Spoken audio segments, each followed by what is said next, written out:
আবারও ভোটের result pass হতে না পাস হতে টিএমসি দপ্তর ওখানে বিজেপির লোক যে ভাঙচুর করেছে তখন পুরো ঘটনা দেখো না, ছবিটা দেখো না, ছবিটা দেখো কি হয়েছে, দেখো কি হয়েছে। এটা থেকে আবার বলতে হয় নাকি কি হয়েছে, এখানে বলতে হয় কি হয়েছে। এই 15 নম্বর ওয়ার্ডে 25 বছর ধরে এখানে কোন মানুষের গায়ে একটা আঁচড় লেগেছে? বিজেপি করুক, তৃণমূল করুক, আর সিপিএম করুক, আর কংগ্রেস করুক, আজকে এখনো পর্যন্ত রেজাল্ট আউট হয়নি, এখনো রেজাল্ট আউট হয়নি।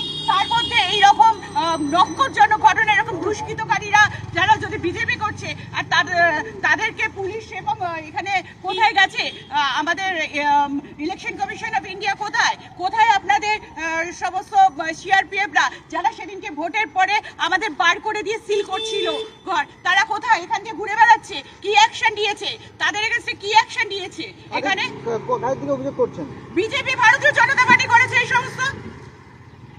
এখনো রেজাল্ট আউট হয়নি, এখনো রেজাল্ট আউট হয়নি। তার মধ্যে যদি এরা এরকম করতে পারে তাহলে পরে এখানকার মা বোন ভাইরা কি ভালো থাকতে পারে কখনো? কি অবস্থা নিচ্ছে?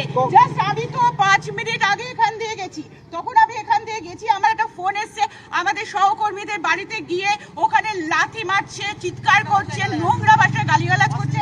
আমি ওখানে গেছি, ওদের বাড়িতে কি হচ্ছে আমি গেছিলাম কাউন্টিং, ওখান থেকে গাড়িটাকে ঘুরিয়ে আমি এইখানে চলে এলাম। এসে আমি ওইদিকে গেছি, ওর মধ্যে আমি দেখলাম যে বাইকে করে বিজেপি সমস্ত পতাকা লাগিয়ে জয় শ্রীরাম করতে করতে এখান দিয়ে আসছে। এসে আর দেখছি যে তারপরে আমার কাছে ফোন গেল, এখনো পর্যন্ত তো কাউকে পাইনি, যে যার কাজে ব্যস্ত আছে।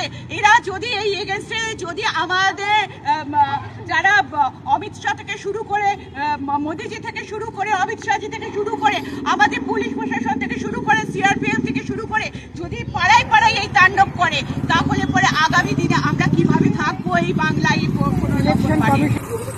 আরে এই তো এলাম, এর আগে তো আপনি চলে এসছেন। আমরা তো ইলেকশন কমিশনের লোক এখানে এলো, আমি দেখালাম যেগুলো কি হচ্ছে, গাড়ি থেকে নামলোই না, চলে গেল।